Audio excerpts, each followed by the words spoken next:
Tonight, the Prodigy Racing Association brings life to a circuit which hasn't seen any in the real world in over 15 years. Welcome back to the SimPulse Legacy Truck Series. The championship continues to round number 3, and after domination last week in Richmond, tonight it's the USA International Speedway playing host from the virtual Lakeland, Florida. This is the Sunshine State 125, and even though it's the same length as Richmond, it's a much different circuit and driving style, and the second of our short track swing to kick off the inaugural campaign here in PRA. Welcome back live on FTN. I'll be your host for tonight's event. It's great to have y'all here. I'm David Kreutz, and I'll be commentating and producing all of tonight's action. If you enjoy the coverage, well, make sure to stick around. We've had a fantastic first 2 weeks. What started with a last lap thriller at Daytona, it gave way to dominance, which was, of course, Zach Saunders, the man who got it done in Richmond, and he was unstoppable. And tonight,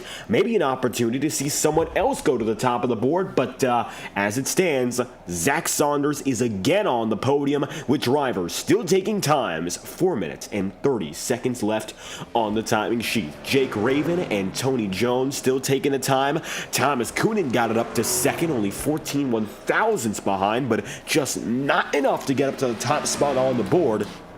The difference, while minimal, is clear, and Zach Saunders still currently finds himself as the top driver in this session overall, and we'll see whether or not that changes as it progresses. As Jake Raven gets his first lap done, that will put him up into 9th. Tony Jones is also going through, and Tony in the admin box number 41, not sponsored last week. He found a sponsor, however, in admin box, and as such, his crew will not be going without a all-black paint scheme any longer, and you can see the colors of the admin box Chevrolet coming across the stripe this time by.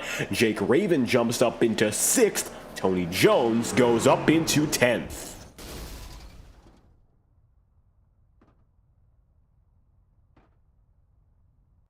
And as such, 2 more times in qualifying have been taken. Only one driver has yet to go onto the track, and that would be Nicholas Wagner in the number 28. Everyone else has attempted a lap, and all but 2 drivers now have a time. Shane Trotter not able to set a valid lap, and it was, of course, Wagner we mentioned. He has not yet gotten onto the circuit once. We have a little bit of time right now with qualifying almost concluded, so we'll talk a little bit more about what's happened this season leading up to tonight's event now that we have time. And let's talk drivers, of course. Both of your race winners so far this season, they're still with us, and at the checkered flag's conclusion in Daytona, Chris Mullins found himself the race winner. Coming in the last lap, there were still more than 5 drivers in contention in the main big pack at the front of the field. It ended up being calamity. Coming across the line, Chris Mullins, the only driver to make it, and he ended up leading the way by more than 10 seconds. Nobody else at the line, even within sight of our race winner. The number 76 came out on track and was able to control the last lap, the only lap, of course, that matters. And then, well, Zach Saunders did all but the exact opposite. Instead of leading only 1 lap, he led every single lap last week in Richmond. He also won the pole. He was also the fastest driver in practice. He had the perfect race from top to bottom. Nobody was able to stop him, and Saunders led from flag to flag. No competition. That being said, Saunders now finds himself at the pole position here with less than 2 minutes remaining. Provisional, but almost effectively locked in again. Zach Saunders looking for win number 2 on the campaign after winning last week, and he might just be the odds-on favorite to do so tonight at a very similar track in a few ways. USA International Speedway, 3/4 of a mile circuit, once again the same length as Richmond Raceway, but it looks substantially different. Instead of the tri-oval, which of course has the D shape to it, this is a traditional oval, minimal banking, and overall is a very flat racing circuit. There's a dirt configuration, however tonight we are on the pavement, and as you can see on your screen here, there's no tricks like Richmond, where a lot of the momentum can be carried through from that front straightaway. There's no real redemption ground here. Minimal opportunities for passing if you're not close enough. And as such, these drivers are going to have to work their tails off to look for even one position. Custom setup for tonight's event. Every driver going to be on the exact same fixed setup as well. And as it stands, with the final few moments in this practice and qualifying session, 15 drivers have taken the time. Shane Trotter, he tried, and Nicholas Wagoner has not, and the field has effectively concluded the qualifying procedure. Top 3 drivers separated by 15 one-thousandths of a second. The entire qualifying field separated by 3 seconds, and from 14th to 1st, it's 1.1. So overall, a very close field, especially at the front, and we're looking forward to an exciting battle with our front runners as we come to the green flag this time by. Austin and Diamond Psych P in the chat room, thank you both for stopping by. Admin back, of course. Admin Bucks. They've gotten their way into this series. We see them previously in the Highline Racing League, and they've come back once again, this time on Friday nights. It's great to have them aboard as qualifying is official, and Zach Saunders will come through with the pole position.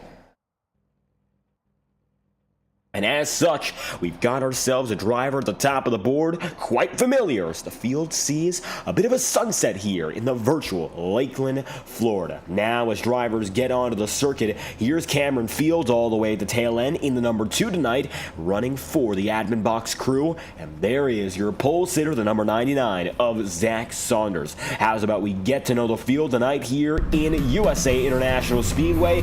Due to go racing in just a few moments' time. Let's go from top to bottom in your starting grid. At the top of the board, going to be Zach Saunders with the number 99 inside of row number 1. And beside him, it'll be Thomas Coonan. Coonan, who won the recruitment race in the Charlotte Motor Speedway, looked quick there, not able to show many other signs, especially after major damage in Richmond. Looking for a rebound race tonight against our defending race winner. Third spot on the order, then from there, going to be the number 54 of Jacob Quill. Quill in the 54 machine, 15 one-thousandths off of our pole, 1,000th of a second off the front row. And Jace Hale will then and there be in 4th in the Napa number 70. All black number 70 machine just ahead of Easton Ridner in his very first start.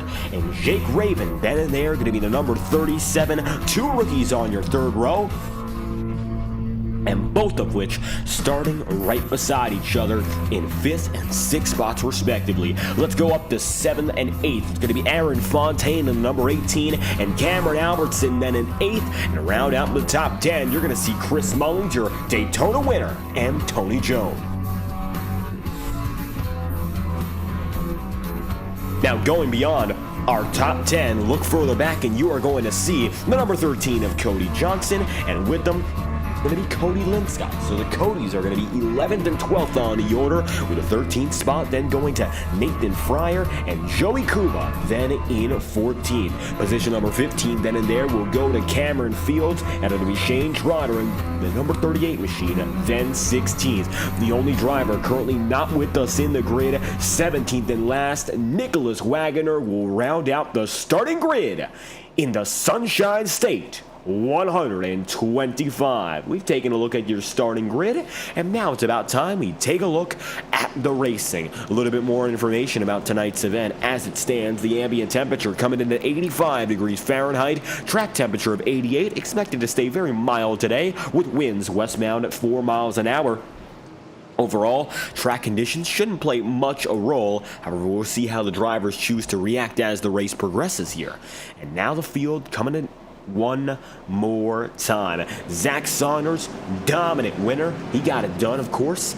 Richmond last week. He's looking to go back-to-back tonight, and where else better to start than the pole position? He's already the fastest driver in practice and qualifying again. Maybe set to go for 2 back-to-back perfect nights. That remains to be seen. Coming through the green flag this time by Saunders, gets the launch down low, and Thomas Coonan matches him stride for stride. We are green for the USA International Raceway.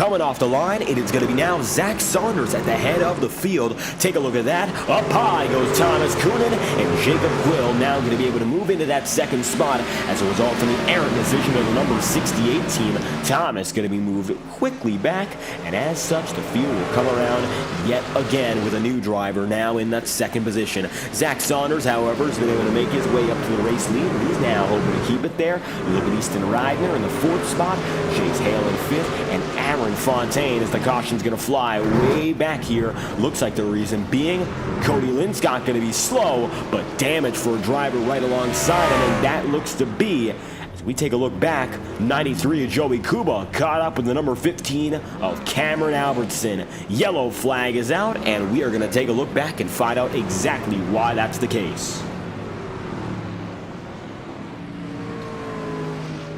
Caution is out. First time today, Cameron Albertson, Joey Kuba amongst others, and we're going to take that instant replay right here, right now, and figure out the problem. As you can see, the number 15 of Albertson now having to limp it down to pit road. Here's a look at the replay here with the number 15, and you can see sliding high and alone, then coming down and in. Double contact, going to catch the number 2, but then going to catch Joey Kuba. Kuba's going to catch a piece. The pace car was right there, and you can see there's Joey, and there's the damage, Shane Trotter. So Trotter's going to get some damage, and additionally, you can see the number 50 of Nathan Fryer. So it's going to be Nathan Fryer, Shane Trotter, and Cameron Albertson getting some major damage. Additionally, Cameron Fields also getting a piece. Looks like 2 of the admin box trucks coming to one another. And this truck race, of course, here in USA, going to start with a little bit of trickery. Caution is out for the first time tonight, 5 laps in out of 125. And so we have ourselves some early problems at the front of the field. No longer, it's the back half that comes apart. Zach Saunders gets away, Thomas Coonan wiggled up high, and of course, for the number 99 machine, keeping the lead, that's the goal. Do not want to gain any more spots because there's nothing else to gain. It's all about maintaining position as it stands, and so far, of course, Saunders has done a real good job of that. He's been in the race lead for the past 130 laps this league has held. Pretty good streak so far. That's the highest of anyone in this series. So for Zach Saunders, he's doing exactly what has to be done as a driver. He is here to dominate, and that he has. Of course, Richmond flag to flag, and opening this race up with a similar stride. We'll see if Zach can keep that up as the race progresses. Jacob Quill gets up to second, and Jacob, not a driver we know all too well, at least for now. That number 58 crew with the Holly Performance paint scheme, haven't seen them all throughout this season just yet, but it looks like already a quick competitor getting up into the second spot, and opportunistic as Thomas Coonan faded back and gave him that second spot. Coonan right now finds himself in third.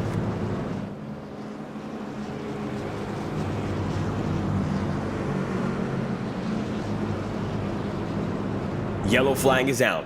7 laps in out of 125, and with that caution flying once more, you take a look back, and a few drivers have gone down to pit road. Nathan Fryer and Joey Kuba notably have done just that, and as they made their way in, Cameron Albertson is also 1 lap down after getting some minor repairs, if anything. The number 15 of Albertson admittedly in a very bad position, to say the least. No fast repairs. There's really little else that can be said.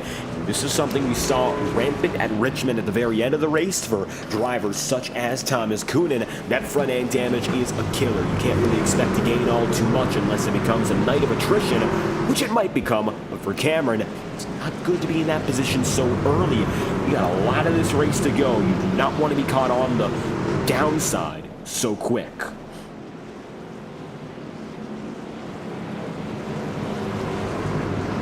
Come back to green this time by. If you're enjoying the coverage, make sure to like, subscribe, and share with a friend. We're just getting started here, and we'd love to hear from the chat room. If you got a favorite driver, well, make sure to let us know. Live on FTN, this is the first restart of the day. It's Zach Saunders getting the jump once more. Green flags out, and it's Saunders ahead of Jacob Quill, far and away, bringing Coonan up front.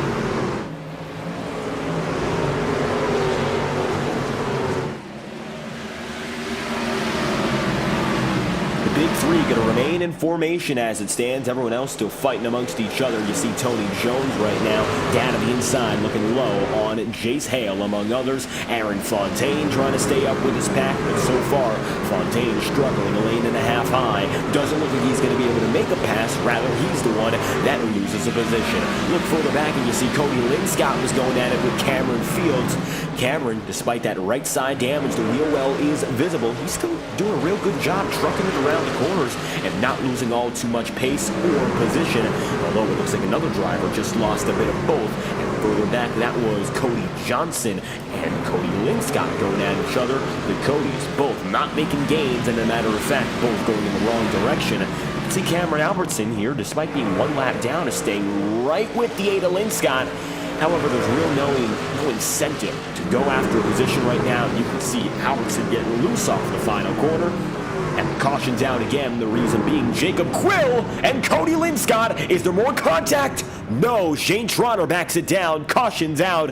It's going to be your former second place driver, Jacob Quill, bringing out the second yellow of the day. Caution is out. Here is a look right back on FTN. And the instant replay at the front of the field, you see Jacob Quill was able to snag that lead from Zach Saunders. And as he did so, Saunders going to put the bumper to him, send him up the track. Saunders barely gets away. And Jacob is going to face the wrath as the number 8 machine gets right up into him. Contact. And it's going to be bad, pounding into the driver's side door there for the 54. Jacob Quill has been the first driver in more than 130 laps to take the lead from Zach Saunders. And that's what comes of it, surely, or hopefully not intentional. We're going to take a look back one more minute, and Jacob was disconnected forcefully from the server. He has been removed. Jacob Quill has been removed. So the admins have made the decision. Jacob Quill is going to face the consequences for that one, and you're going to see why right here. Door to door, slamming the Saunders machine right up the track, and he is showing immediately that number 99 machine, he cares not about where that truck ends up. And you can see now, Jacob ends up with a race lead, and Saunders, not having any of it, is going to say, we're going to go right back at you. And that he does. Quill is going to end up sliding, and the yellow flag will fall, and it looks like, after a little bit of rough racing, Saunders is going to deliver the medicine right back, and Zach gets an end-of-line penalty, admittedly, but for Jacob Quill, his night is over.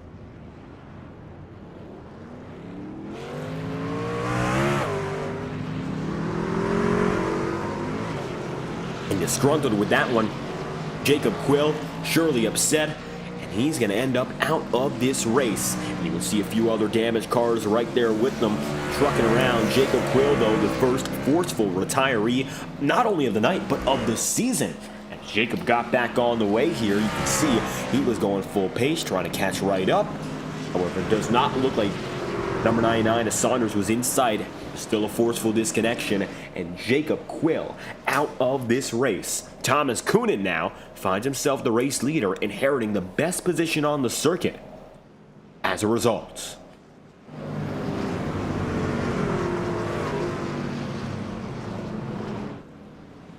And so it's now the SimPulse Chevrolet of Thomas Coonan, your race leader.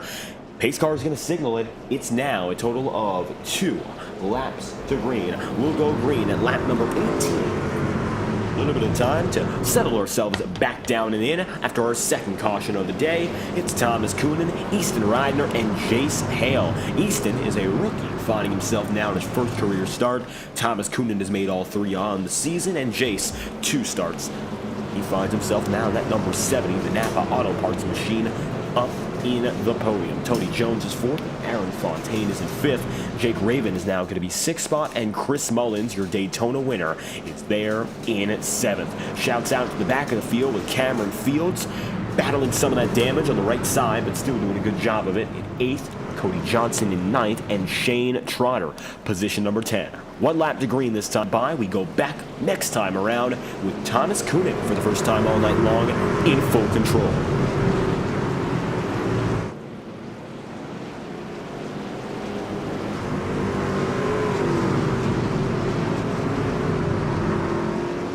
So with Coonan now getting a chance to lead the way, majority of the field has not gone down to pit road, with the exception of lappers Nathan Fryer, Joey Kupa, and one driver on the lead lap who's decided to do things a little bit different. That's Cody Linscott in the number 8, and after previous troubles, that last caution, Cody is on pit road. Once first of any driver who's still on the lead lap. Thomas Coonan gets the jump for restart number 2. Green flags out, and it's about 2.5 car lengths up.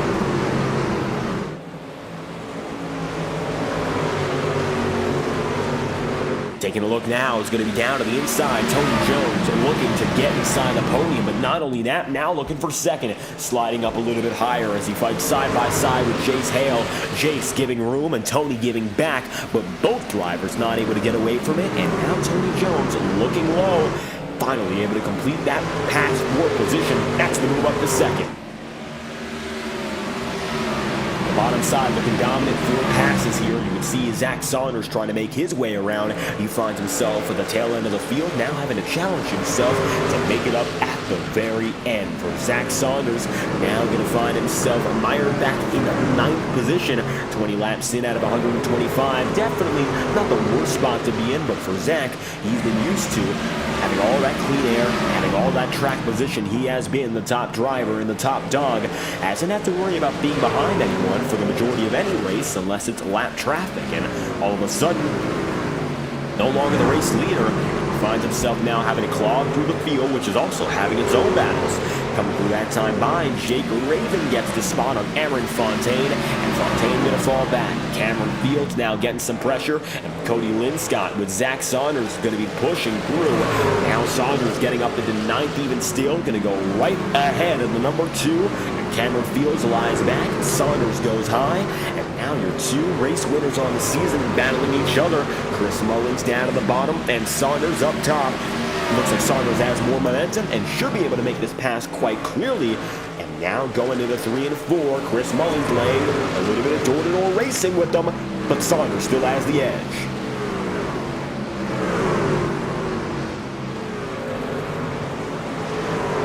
Minor advantage, but not able to clear fully. Chris Mullins has been able to keep the number 99 honest for 2 laps, but that's all he has. And all of a sudden, Zach Saunders now up into 7th.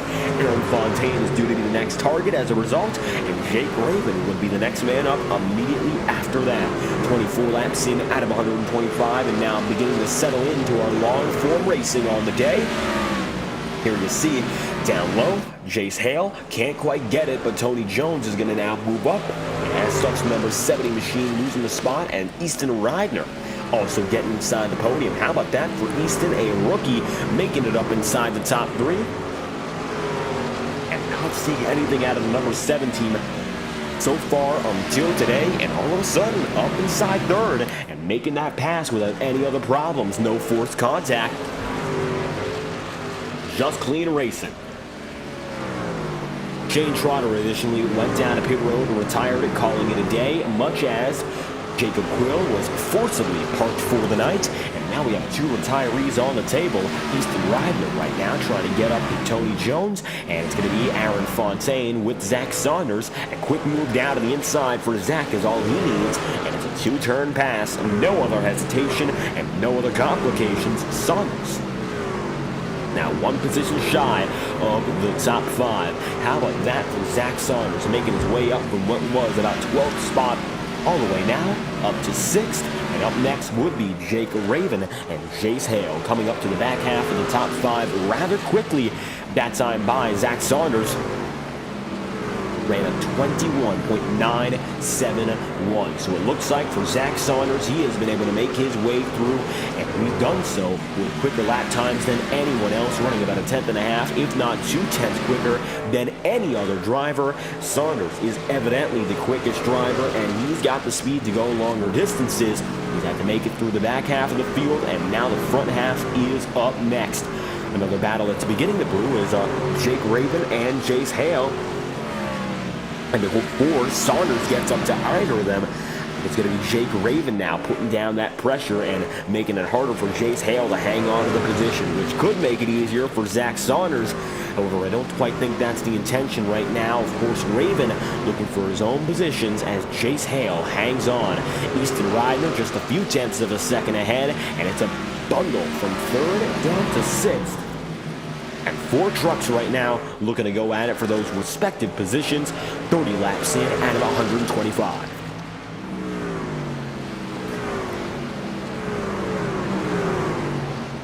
Zach Saunders is going to see a little bit of a wiggle there from Jake Raven. Raven goes up high and now going to lose an awful lot of momentum out of the corner. Here comes the 99 machine looking low, and it's going to be neck and neck now between Saunders and the 37 of Raven. It looks like now Zach has the edge, will come across the line with the advantage, and he's got the spot. It's up to 5th so far for Zach Saunders in the redemption run, coming from the back of the field after a caution involving himself and former race leader Jacob Quill. However, now you got to come up against Jace Hale and Easton Ridner, who will begin battling each other for the bottom step on the podium all the same. Coming through this time by, you see a little bit more out of Jace Hale into the entries of these corners. Easton still having the advantage out. However, Jace has been a few thousandths of a second quicker each time by than the man ahead of him, relatively speaking. Very slight gaps per driver, however, it's all that is needed right now for Zach Saunders to continue ever so slightly making that move in. Low line taken by Zach Saunders. He's got the move. That's good for 4th. And Jace Hale now going to be position number 5 with Easton Ridner there in 3rd. Now within 4/10 of a second of a pass, Zach Saunders eyeing up the podium, and Jake Raven now still looking at Jace Hale. Still an opportunity here for that number 37. However far he seems to be now, it could change as Aaron Fontaine decides to drive down a pit road on his own. No other driver has chosen to go in. And we'll see whether or not this is a strategy call or anything else of the sort. And now Aaron Fontaine is making the move through. Quick move now for the number 18 to go down a pit road voluntarily. We haven't seen all too much of that as Zach Saunders once again picks up the pieces, and he gets up into 3rd with Easton now running in 4th. Cody Jones there in 2nd, and Thomas Kuhn leading away. Zach Saunders now finds himself 3.3 seconds away from the race leader. At this rate, he would gain enough to get around Thomas Kuhn within the next 15 laps if he keeps up the exact same pace he's currently running. We'll see whether or not that's realistic, though, because it would still take an awful lot to make up those spots and then some.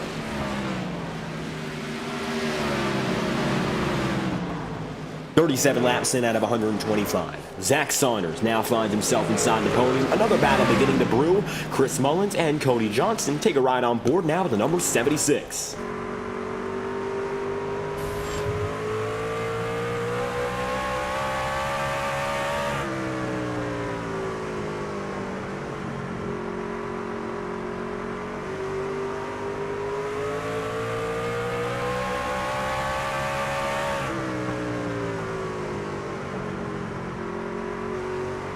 Chris Mullins right now going to be getting closer to that back bumper. These two drivers have been fighting each other for the 7th spot for a little over 15 laps. As it stands, Cody Johnson has remained advantageous. Moreover, Chris Mullins still having a chance coming off of those corners. That's all make or break moments. Little slip-ups, little slides, back and forth. The twitches on the wheel.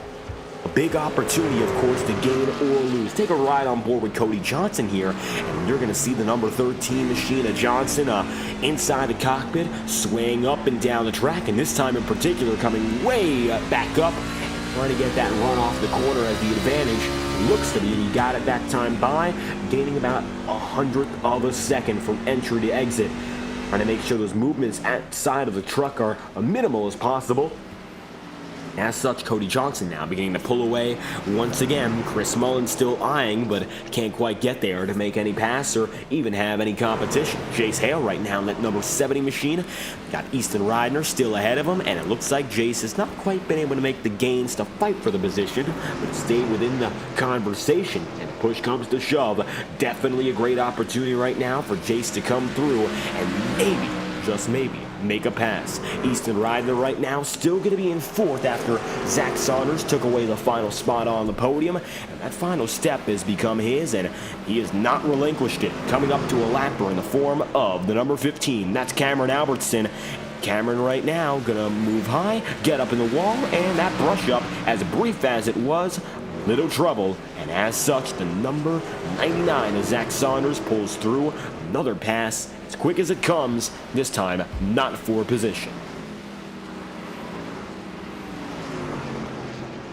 And since we have a little bit of time right now, these trucks did not ever take to the USA International Speedway in its time as a real racing circuit. The track out of Lakeland, Florida was scanned at the very beginning of iRacing's development, and even though we have a perfectly, not only usable, but a perfectly accurate replica of this circuit, well, it doesn't exist anymore in the physical form. The circuit had a very brief lifetime. It was opened in 1995, however, it did last for more than a decade, ended up closing its doors in 2008.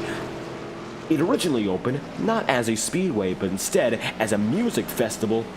On the same grounds, Jimmy Buffett performed, attracting over 100,000 fans. Now, with that in mind, very little information about the music era of this event and its location exists any longer. And most often, you see USA International Speedway discussed in the context of, well, you come across the start-to-finish line, you might see it, the Hooters Pro Series. On the flag stand, the Hooters logo still remains, and we'll get a better shot of it right now. And you see the starter camera? Well, here is, of course, Barney the Flagman, but move a little bit further back and you'll see that Hooters logo. Well, back in the 1990s until the early 2000s, the USA Hooters Pro Series was one of the premier Southeast short track tours, and their late model competitions, among others, were dominant around the short track scene here in Lakeland, and that's how the track gained its notoriety.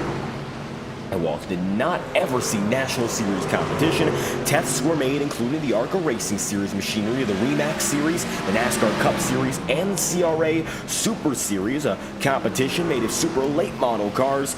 The USA Pro Series was, for the majority of its life, the flagship event here at USA, and the NASCAR Southeast Series came over, the ASA National Tour. Overall, though, only one national-esque event. 2007, the ARCA REMAX Series, James Busher, who was an eventual Truck Series champion, he won in that event. From 1997 to 2008, additional events were held. However, the circuit shut down in August of 2008 and was demolished subsequently by 2010. Now, it lies as a virtual testament to iRacing's initial development in Lakeland, Florida. It's a track that was preserved, incidentally or otherwise, and is now a historic relic which you can find laser scanned and all, with every detail remaining from its final days of operation. Zach Saunders is up to second this time by. He makes the move by Tony Jones, and he makes it rather quickly. Now the gap between he and Thomas Coonan is 13 tenths. This combination is one we've never seen on FTN, but we'd like to talk a little bit more about its history in the virtual sense. You might remember, if you've been watching the Integrity Ignite series, that this field went to the USA International Speedway on Monday nights, and it was a fierce competition. Braxton DeWeese eventually won that race. However, it was Jacob Fife who finished a notable second place, not only because only 2 weeks later he would end up breaking his winless streak, but also because that was the site of his first ever Integrity Racing League victory more than 12 years ago. In July of 2012, Jacob Fife won at this circuit when the Integrity Racing League was racing these legacy trucks. You can find that broadcast still if you look up Integrity Racing League 2012. It's one of the very first broadcasts in that league's history. It was broadcasted by ETV Live, which eventually went on to be LSR TV in later iterations. Jacob Fife, who's been with the league, of course, as its owner and founder all throughout the way, well, he started, of course, a winner and ended up winning one race so far this season, with more potentially to come. This track serving as a historical landmark for one of his very first races in that brand new league at the time. It's been able to go on for more than a decade plus ever since. That's just a little bit of history, though, from the FTN side of things. Virtually speaking, the USA International Speedway very infrequently sees the trucks, mainly because it is used for legends or street stock level of racing. Otherwise, you don't often see drivers voluntarily going out of their way to try out this truck and this combination. Not to say it's a bad track by any means, but most often you don't imagine this style of racing with a track like USA International. It almost feels smaller than it really is, because on first glance you might not even think it's as big as a track like Richmond Raceway. Richmond carries itself as a much bigger track. It has that national feel, and more than that, it's got a lot of racing groove, and it's got a lot of opportunity for passing. Here, it feels more like one of those traditional short tracks where there's not a lot of room. There's, of course, a lot of give and take, but a lot of that is self-policed by the drivers. You don't really have a chance to have a say here in USA. It all comes down to the field around you.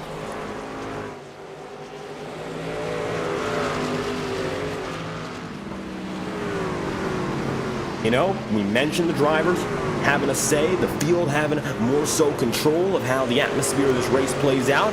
Starting to wonder if that's how Zach Saunders prefers how to drive these things, because he's been able to make his way up from the back of the field, and even though he hasn't quite done so with these, he's definitely made it work, and it looks like he hasn't broke a sweat just yet. Saunders due to come across the stripe this time by 0.3 of a second away from our leader. We mentioned there was potential for him to catch up to Thomas Coonan before the halfway marker. That he has. He just lapped Cameron Albertson once again, and he's coming up on a sea of lap traffic here. Cody Johnson among others, and you can see off the deck lid right now that number 13. Here comes the leaders, and your most competitive drivers on the day are now going to swoop down and under, and they do so with ease. Zach Saunders is still chasing that 68 of Coonan, and Thomas finds himself advantageous. See how long that lasts. Going down to the inside, Thomas Coonan going to make a bit of a mistake, and that one bobble could mean all the difference. Coonan gets away and still keeps himself out in front. Lap number 61 out of 125. The question now becomes, can Thomas even hang on to that midpoint? Oh, Saunders not afraid to put the bumper to him, and here comes Zach going down low. Thomas Coonan no longer clear, could not hold a straight wheel off the corner, and now comes the number 99 down and in. It's going to be side by side this time through at the stripe. They'll both touch each other and both go sideways. Now Coonan gonna have to recover about a lane and a half higher. Thomas looking for an opportunity will dive deep out of the corner and try to get that run off the back straightaway. Still gonna be side by side coming into turns 3 and 4. Saunders lies low. Coonan not gonna break a sweat just yet. He cannot afford to lose this spot. Coming across the line, Saunders with the race lead, and he will now subsequently clear the number 68. Saunders will lead us into the second half. There are now 63 laps to go, and Zach Saunders, just as he started this race, is back in front, and just as he hopes to finish it, it's now Saunders leading the way. Fantastic start, of course, with that rebound and all. The number 99 machine of Zach Saunders shows us how it's done, and he is going to find himself now as your race leader. Coonan going to be second, and Tony Jones going to be third, with Easton Ridner in fourth, and Jake Raven position number 5. Chase Hale now going to be sixth, and Chris Mullins is in seventh, one lap down, as is Cody Johnson, Cameron Fields, and Cody Linscott. Cody blinking out in and out just a bit, but the number 8 is still with us here in 10th. Cameron Albertson is now in 11th, Aaron Fontaine 12th, and Joey Kuba 13th. And last of all those still driving. What a move that was from Zach Saunders. And you knew it was going to be coming eventually if he got that opportunity to make his way back up, get himself that room. Well, he did so and then some, and Zach Saunders finds himself as the top dog once again. Doesn't mean it comes easy, but it still comes naturally for the number 99. Zach Saunders now going to be advantageous by a flat second. And then from there, you'll see a few more drivers coming in. There's Thomas Coonan, and a little bit further on out, you're going to see Tony Jones, Easton Ridner. Fourth spot is going to be for Easton. However, that could change.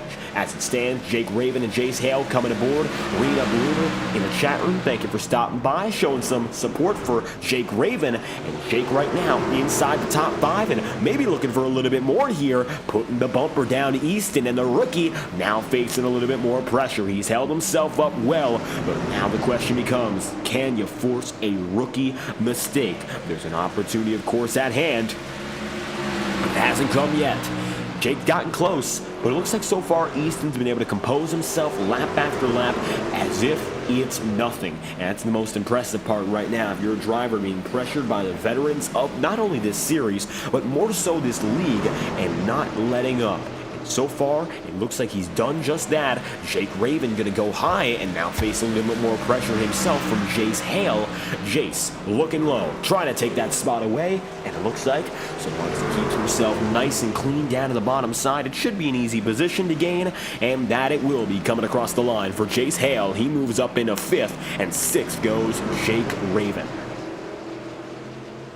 This race has gotten itself in a really nice rhythm as of late. Cameron Albertson comes in after 66 laps, and keep this in mind, if the drivers do come down to pit road, it will be a one-stop strategy on the day, as we have made it beyond the halfway point and nobody has shown any concern regarding the pit strategy. Cameron Albertson, he looks to be disgruntled with how his truck's been driving, and he will pull it in, hopefully not to retire.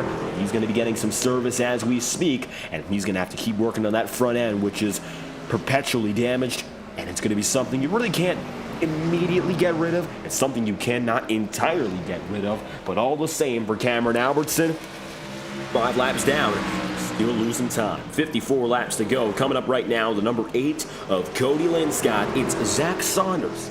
Coming up on more lap traffic. Only 6 drivers currently remain on the lead lap. The rest of the field have got themselves separate, but overall they've done a real good job of putting themselves in a position to go for points days or whatever their targets are. Of course, the target for Zach Saunders appears again to be the race win, and the 99 machine in position number 1. Not going to lead 100% of the laps, but tonight it's all about that charge back up, and he definitely had to work for it, and he still, to this point, has led, give or take, a third of this race, and if he is to lead the rest of the way, he would lead still the most laps on the day, no matter what. Mathematically speaking, it would fall into his favor as Thomas Coonan comes down to pit road. And Coonan opting to come in after 74 laps here. Once again, he's not in jeopardy. Nobody is in jeopardy. Right now, if you've gone this far, you can go down to pit road at any time you'd like, and you'll still make it to the end of the race. I think right now, the concern for these drivers anyway is more so about what is the right amount of time to take until deciding when to go down and in. What's the proper lap to do so? Is there an advantage in the undercut or the overcut? Well, Thomas Coonan's going to find out about that undercut real soon, and so is Jace Hale. Both drivers are going to come down subsequently, and as it stands, it's going to be the number 70 machine making it in, now 1 lap down. And there's the number 2 machine. That's going to be Cameron Fields, and one of the admin box drivers, another Cameron, and the likes of the number 2 team will now fade back and lose another lap. 5 laps down as it stands, and another driver opting to go down and through. Thomas Coonan, he's got damage on the backside, and it's going to slow him down substantially. That is the fight for the 3rd spot. He might now be in it, as he was all alone in 2nd. Things might have changed. We're going to take a look back half a minute here and find out why. Take a look at this. And Coonan, well, it looks like he was slow to begin with, a little bit of that damage on the back end, and he was coming through. The number 68 got loose, and hoping not to bring out a caution, not a half spin. It's just more damage on that backside that you don't want, but the JFR 68 eventually gets away, and as such, Thomas Coonan now finds himself there in 6th. Look up at the front of the field, and you got Zach Saunders in number 99, and 79 laps in, make it into lap number 80. Well, Saunders is here. He's got himself as the race leader, dominantly so, with Tony Jones now holding his own in 2nd. However, Tony, like Zach Saunders and those right around him, they have chosen still not to come down to pit road. 46 laps to go this time by, and you can see Tony Jones right now going to be in a world of his own, 4 seconds ahead from Easton Ridner, and then Jake Raven is still going to be there with Easton. Looks like so far Raven not able to shake off the drivers behind him all too well, but he has been able to keep stride as the caution's out for Joey Kuba. It looks like no, it's for Chris Mullins, and your Daytona winner is backwards down the back straights. Yellow flag is out in a very similar incident to that of Thomas Coonan. Take a look back right now and find out what in particular caused it. And he got loose, and this time around, a very similar instance. He tries to put the gas down on it, and it looks like no trouble. Until there was, and he ends up backing it into the back straightaway wall. And almost getting away with it, much like Thomas Coonan did, but this time around, he's going to catch the wall a second time, and this time, it's much worse. Caution is out for Chris Mullins in the number 76. And your race leader, Zach Saunders, will head down to pit road among others here. This is going to shuffle up our entire lineup one more time. Let's see who decides to go in and who decides to stay out. Big move in for the 5 drivers who opted to stay on the racing circuit. And now we'll see whether or not that plays out in their favor with some new rubber. As you see there, as the 99 of Saunders back on the way, or those drivers on a little bit more of the older tire will now get the advantage as they got track position, and all those who decide to remain out have now gotten right back on the way.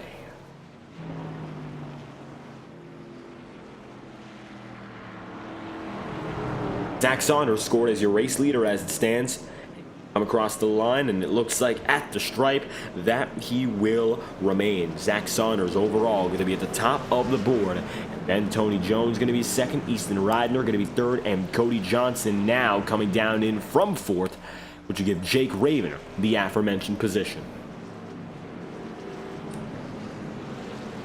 Under yellow this time by with 43 laps to go, and since we have a little bit of time here on FTN, we'll be right back after messages from our associates here on FTN Broadcasting. Hope you enjoyed tonight's coverage, and we'll return before the green flag flies.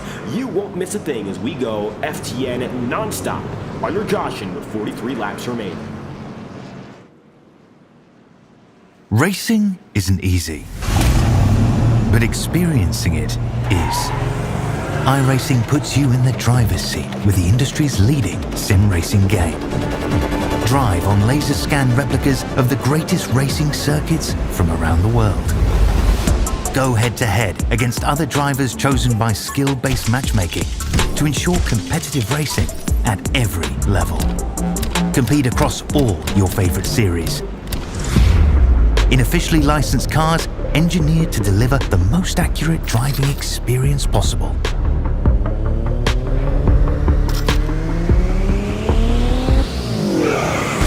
Join a race or host your own with players from across the globe.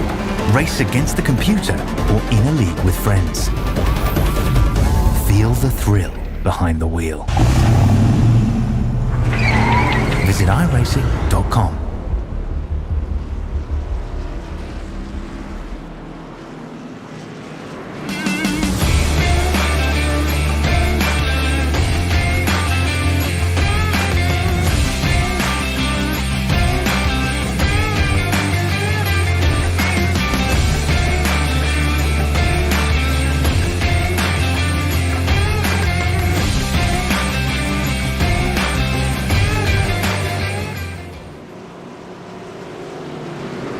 Coming back now with 40 laps to go, it's Zach Saunders, your race leader, and this time around he's got fresh rubber. Green flag's out once again, and you can see the field is heavily scattered, but Saunders gets away, and the back half of the field, they were still coming around. They never got back to the leaders.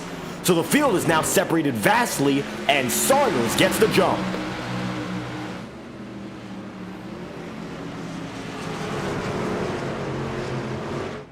And Zach now comes across the line, the leader even still, but that's a very interesting circumstance here because Thomas Coonan and those he was around never really got back to the pace car, and instead they still went green. So we'll keep that in mind and see whether or not they look that over for the future weeks, but most of the field who did not make it back to the green were not on the lead lap, so perhaps that's the cause for the decision as we go back green at the intended lap rather than scheduling one extra. That's our first time seeing that circumstance though, because only now 6 drivers are left on the lead lap. It has been control for whoever the leader is, Zach Saunders or otherwise. However, it looks like right now it is Zach who's got it in his power. And with 38 laps to go and still counting down, he's already broken a second on rookie Easton Ridner, and Tony Jones now finds himself the final man inside the podium.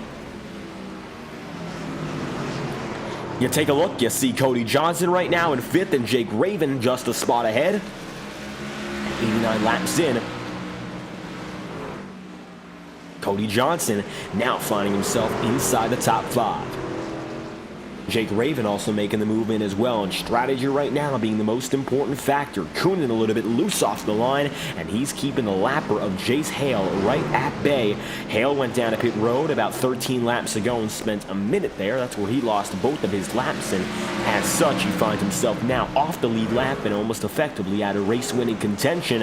However, right now, it doesn't look like race winning is in contention. It is Zach Saunders once again all the way up at the head of the field, and he's looking to do it once again. 2 consecutive victories if it goes his way.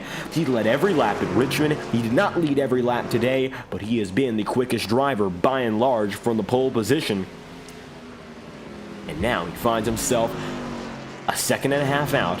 Easton going to be second. Third spot going to be Tony Jones. Jake Raven is going to be fourth. And a little bit of a battle brewing right now. Even though Thomas Coonan ailing with some damage on the backside, he is still, relatively speaking, quicker than Cody Johnson. And that time by, Thomas was running just about the second quickest laps. And he's only second to Zach Saunders, so he's in a real good spot right now. Keep those good laps coming. Even if he's got a little bit of damage, Coonan still quick. However, he is being pressured now by Jace Hale, who gets loose, and he's going to immediately relieve the pressure. And he's putting on Thomas Coonan, sliding out of proportion. 68 gets away on his own. 32 laps to go for Thomas Coonan. He finds himself now working down the back straight as the final driver on the lead lap. You see Cody Johnson right here. He is in 5th. Jake Raven is going to be in 4th, and Tony Jones is there in 3rd. Easton Ridner going to be 2nd, and Zach Saunders the leader. You can see right now Tony Jones catching back up to the rookie. They weren't able to do anything with him because of that last caution, and the rookie has prevailed so far, remaining inside of the top 5 and inside of the top 3 despite all the pressure they stay putting on him. Here comes Tony Jones. Jones looking down on the inside, representing a brand new sponsor for that team, an admin box. And you can see now a little bit of shuffling, and Easton was not afraid to go down there and brace a little bit more of that physical pressure. They went door to door. They were beating and banging almost, but Tony Jones still comes away advantageous. He's got the runner-up spot, and it is his and his only, with 30 laps remaining, only for Easton to go back down and under. But that time around, he can't get it. Tony Jones has gotten himself up now. He's in the 2nd spot, and he's got it all to himself. Right now, top 3 going to be at the top of your screen. The rest of the field, relatively far separations. And Easton Ridner still trying to put that pressure down as he comes across the line again. Lap number 98, and you can see Easton here gets in the wall. And is still looking for those more aggressive entry points into the corner, trying to get a nice ride out of it on the exit. It's yet to work so far, and honestly, it looks like now Tony's getting away with the spot. Take a look back right now to Thomas Coonan and Cody Johnson.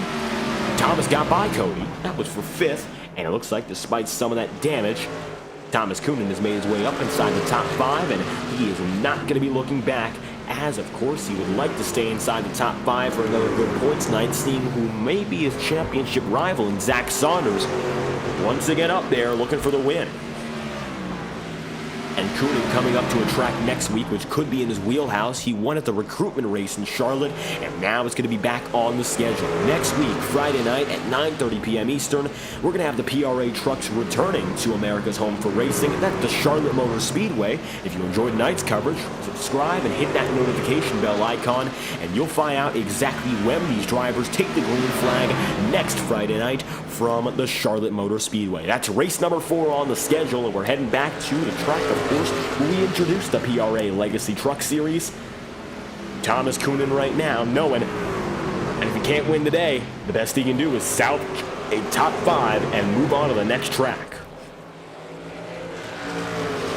Everyone right now looking to scramble out with the best amount of points as they can. 24 to go. A little bit of a bobble there from the 41 machine, but Tony Jones doesn't give up. Easton Ridner gives up. He's going to slide up the track. Contact now with a 37.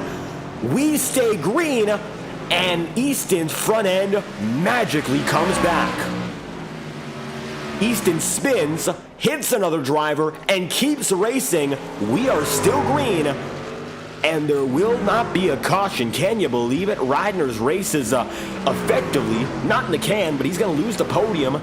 And just like that, Zach Saunders still keeps clocking the laps down. We're coming down to 22 laps to go this time by, and we're going to crank it up with the best camera providers on the iRacing market.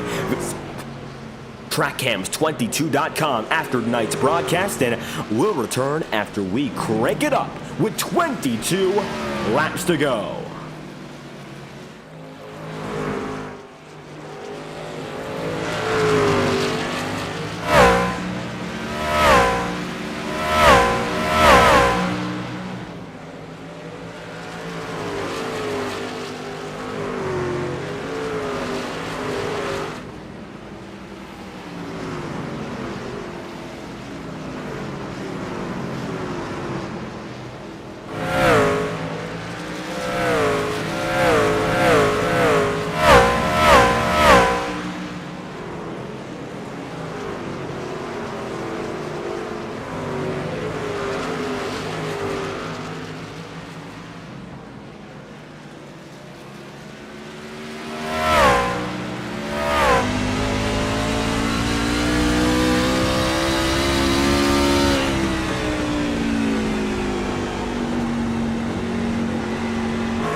Laps remaining in the home stretch right now for Zach Saunders, looking about as good as the remainder of the race has looked to this point.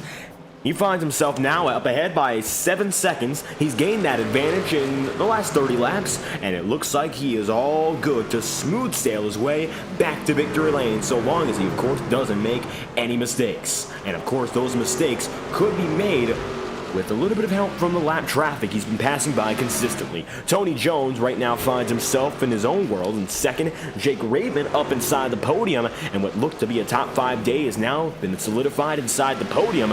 Easton Ridner, despite spinning, hitting another driver, and getting back on the way under green, he's still in fourth, and it looks like there's no quit in that number 7 truck in his brand new look. The first time we've seen Easton all season.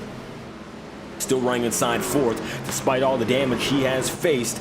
Thomas Coonan right now going to be in fifth, and he's working across the corners. That number 68 machine hanging through with no trouble. Cody Johnson now 2.5 seconds away, and Cody no threat to go back up there and steal a position or two. Now just battling with the lappers to keep himself alive. Zach Saunders is looking to go for 2 consecutive race wins, which will firmly put him up at the top of the championship picture without a doubt. Coming across the line, make that 11 laps remaining. Chris Mullins, the only other race winner this season, he's currently in 8th as it stands, and while it's not a bad position by any means, he's been outrun, plain and simple, by Zach Saunders, and the rest of the field has been outrun by Saunders throughout the past 2 races. So far, Zach has led a total of 65 laps today, which means he's led about 190 laps across the past 210. He's only left about 20-some laps to spare across both races. and he has been, simply put, the best driver in this field in these past two events. The clean sweep at Richmond wasn't enough. Tonight, while it wasn't as dominant, he still put on a display that showed he had the speed and then some, and now it all comes down to execution in the dying laps here in Lakeland. 9 laps remaining. Thomas Coonan now finds himself in that number 68 and hanging tough in 5th. Now half a second away from Easton Ridner, and I think now Easton's starting to show the signs of wear and tear we anticipated. About 25 laps to go. All of a sudden, now falling back down to earth. You can see number 7 all of a sudden now within a quarter of a second. For Easton, admittedly, it's been impressive to see him hang on to the top 5, but right now, with the wheel well showing, the suspension clearly bent, doesn't look like Easton's got much left in him. Can he continue to defend? He becomes the big what if. And coming around this time by, it looks like he still just barely hangs on. Like you can see, if we ride on board with Thomas Coonan, there's a lot of movement going on in that number 7 truck, which I don't think is all voluntary, especially coming off the corners, getting loose, nearly slamming into the wall. Easton's out of control. Another pass for Thomas Coonan. That puts him up into 4th, and Ridner now looking for a chance to go for a crossover maneuver. Can't quite get it. Thomas Coonan gets the pass, and Ridner, who's been trying to hang on with one of the most damaged trucks, will spin Thomas Coonan. Contact. Coonan to the wall. Yellow flag is out with 6 laps to go. And Easton Ridner was not going to let that pass get from his hands, and he's going to spin Coonan with less than 10 laps to go. Just like that, the caution's out, and although we might have been due one from Easton's first incident, it looks like this time around he was the cause in a different way. He drove right through the 68 and pulled him up to the track. And for the second week in a row, Thomas Coonan destroyed by another driver. Although last week was definitely more erratic, this is more calculated and intentional. Coonan finds himself on the bad side of fate once again. 6th place now. He drops from 4th. He's 1 lap down and finds himself driving again. 4 laps to go. Keep in mind, we're coming up to the very tail end of this race, and we're coming up to the potential for overtime procedure here. Now, we're not getting the word that we're going to be extending this race just yet. That will come either as a signal from iRacing or the admins there. Yellow flag. He's out. 4 laps to go. Zach Saunders is the race leader.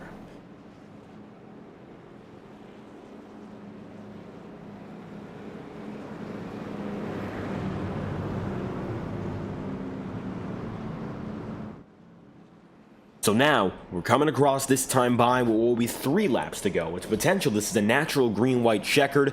iRacing will give us a signal this time by or the next coming to determine whether or not we extend this race. We have still not heard. Zach Saunders, all things considered, once again, he's led more than half of the laps today.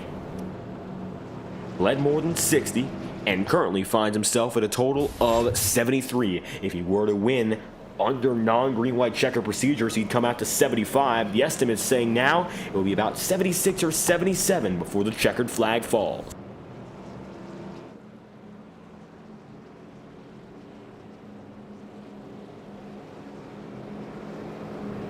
Saunders leading from Jake Raven, Easton Ridner, and Tony Jones. Now, one thing we might say is that Easton is still in 3rd and is not going to get a penalty for that one, so it looks like determined to be a racing incident, unlike what happened with Zach Saunders and company. Well, he's not led a lap today. The rookie has been able to put himself in a position where front nose is still hanging on, and he's still going, which some of these drivers, they haven't been able to get that far.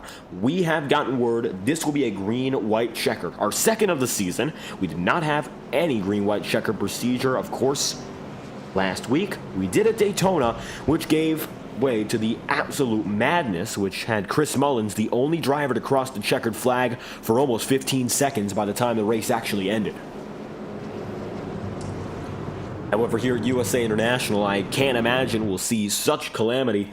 It's all up to the drivers to decide. 1 lap to green, and we'll have our pace car go down for the final time tonight.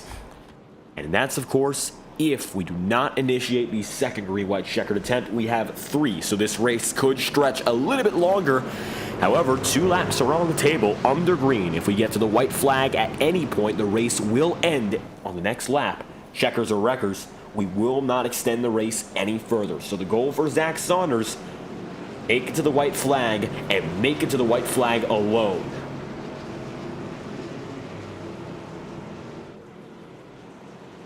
Field is set now for a mile and a half more of chaotic racing in Lakeland, Florida.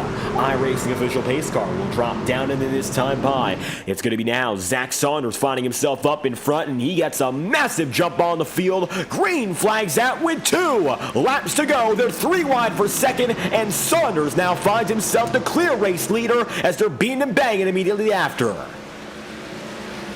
The rest of the field trying to get away, but they all do scot-free. Still some fierce driving all throughout as Tony Jones now finds himself 0.2 of a second away from Saunders with 1 lap to go. This race will be official with Jones now on the back bumper, the number 99. Tony has not led all day long, and Tony will spin himself trying to take the lead. Now Saunders is away, and now he's alone. Tony might have had the only opportunity of any driver to take it from Zach, and now coming across the line with action and near wrecking for second, Zach Saunders will win 2 consecutive races and take the checkered flag at the virtual USA International Speedway. Easton Reidner, the rookie, comes home second, and another rookie in Jake Raven completes the top 3. And Saunders, with more pressure than he'd seen all night long, right behind him with 1 lap to go, he just had to hold a steady wheel, and he will win. Checkered flag is his from the virtual USA International Speedway. 2 consecutive wins, and the 99 has done it again.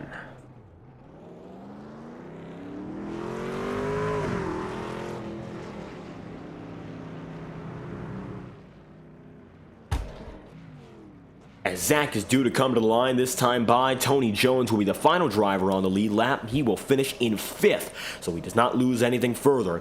And Saunders now, slowly but surely pacing, making his way right beside Victory Circle and the start-finish line. Saunders, a winner again, and completing the job in overtime chaos. What a way to win. Zach Saunders getting the win here in the Sunshine State 125. Additional finishers go as follows. Easton Reidner going to be in second, and Jake Raven then and there in third. It's going to be Cody Johnson then in fourth, and fifth place is going to be Tony Jones, with sixth and Thomas Coonan, and seventh Jace Hale. Eighth place is going to be Chris Mullins, and then from there you'll see Cody Linscott in ninth. Cameron Fields going to be position number 10, and 11th spot is going to be Cameron Albertson, with Aaron Fontaine in 12th, Joey Kuba 13th, and Shane Trotter position number 14. It's then Jacob Quill 15th, and Nathan Fryer 16th, Nick Wagoner 17th, and last in our biggest field of the season, a familiar face comes back to victory lane, and he does so. Wasn't easy. From 11th on that first incident he was involved in, he had to claw his way back up, and victory lane remains his. It looks like not missing the top spot in the slightest. Zach Saunders, a winner again. Let's get a race winner and our podium sitters in the broadcast booth momentarily here. Number 99 back on top. Let's get him in right now. And Zach Saunders, we saw you last week in Richmond. It was plain dominance then, but tonight you had to work for it a little bit more. Of course, the number 99 crew coming back from an incident, falling down to 11th, and still under green, making into the race lead. Zach, you got it done tonight. The checkered flag is yours for the second consecutive week. How's it feel back on top? It feels pretty good. I enjoyed going up through the pack here, making passes on the green and stuff, and then getting up to Thomas and passing him for the lead. That was honestly some good stuff. Good hard racing with a couple of people there off of some of the corners. So thoroughly enjoyed it. And it seems like tonight a fantastic race, of course, but it wasn't as easy as what we saw at Richmond. For you in particular, was that one incident with Jacob Quill, which made all the difference. You were sent to the back of the field and had to fight your way back up. Certainly different from Richmond. So what was it like making that work?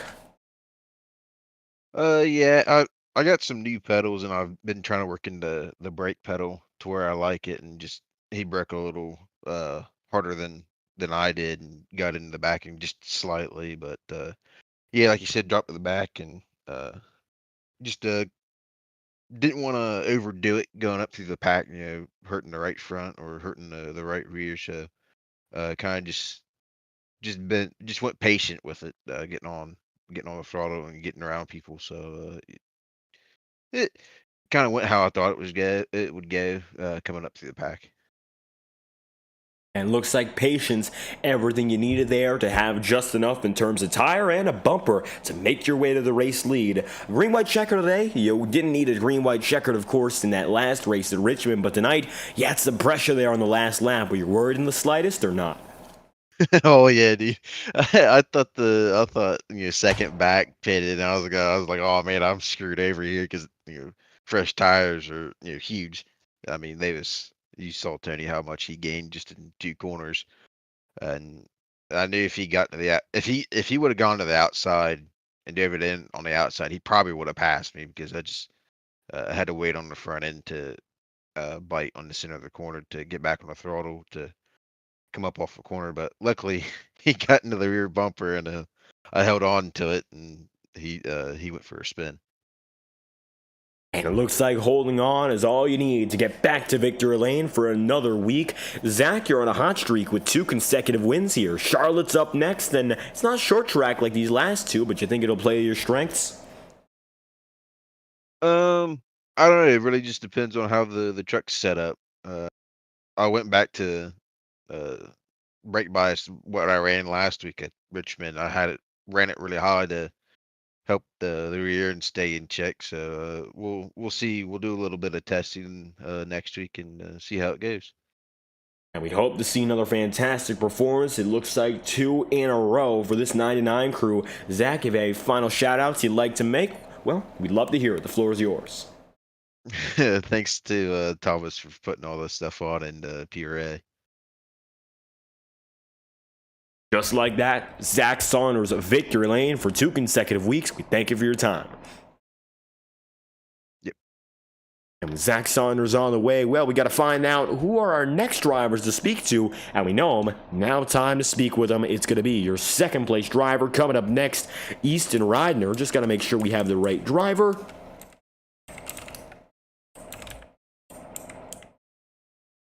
And we're getting confirmation right now. So, Easton Reidner joining us next in the broadcast booth. Number 7 tonight was involved in that final caution, but regardless, he stayed inside the podium and held on. A low of 4th, high as 2nd. He was remarkably consistent even despite the damage, and as such, he finds himself now on the podium once again. Getting confirmation, and it looks like we've got him. So let's bring in your brand new driver, a rookie today who comes home in 2nd. How about that? Easton, your first race of the season, and you get yourself admittedly involved with some late race trouble in multiple ways, and we're surprised the front bumper held up on that first one where you went spinning and tumbling over, but you held up just well enough for a 2nd place finish, and what a way to enter this season. Oh yeah, my first race with these guys, it was a blast. I had a lot of close calls there. I didn't mean to get into 2 other guys. I apologize for that, but really good race, and 125 laps around Lakeland is a lot. So thank you guys for putting this on, and we'll definitely be back next time. And yep, making your debut here with your first opportunity. And with that being said, you were remarkably consistent. We were just looking at the numbers, and you held yourself from 4th to 2nd all race long. Quiet for most of it, but you came out when it mattered the most. What was it like regarding the field here, knowing might be some drivers you're not necessarily used to in these trucks and just trying to adapt as the race progressed? Yeah, I was just trying to follow them guys through. They were a lot faster than I was trying to pick up my line, and they'd get in there deeper than I would, and I'd back out and get in. So it was just kind of a consistency run for me, and it was definitely a blast and a tricky track to learn with these 2008 trucks. And you hung on well regardless, making your first ever start in the SimPulse Legacy Truck Series. Up next is going to be a track you might be a little more familiar with. It is the Charlotte Motor Speedway. Now, intermediate racing, more common for all of these trucks, old or new. Do you think it's going to be one of those races where you have a chance to go for one spot better? Yeah, hopefully. Charlotte's a lot of fun, especially with these. I've done a lot of pickup cup races with them in the past. It's gonna be tight racing, especially on them big tracks. This is a lot different, where it's tight corners and you gotta actually control a car. Here, you're just kind of wide open and hope for the best. So. With all being said, second on your debut tonight, Easton. If you have final shout-outs you'd like to make, well, we'd love to hear it. Well, I'd like to thank my mom. She's watching, and my spotter Keegan. He's a big help tonight, and thank you guys for putting this on, especially you guys and you for broadcasting this. You do a great job. There we have it, Easton. We thank you for stopping by. Fantastic first race, second on the day here in Lakeland.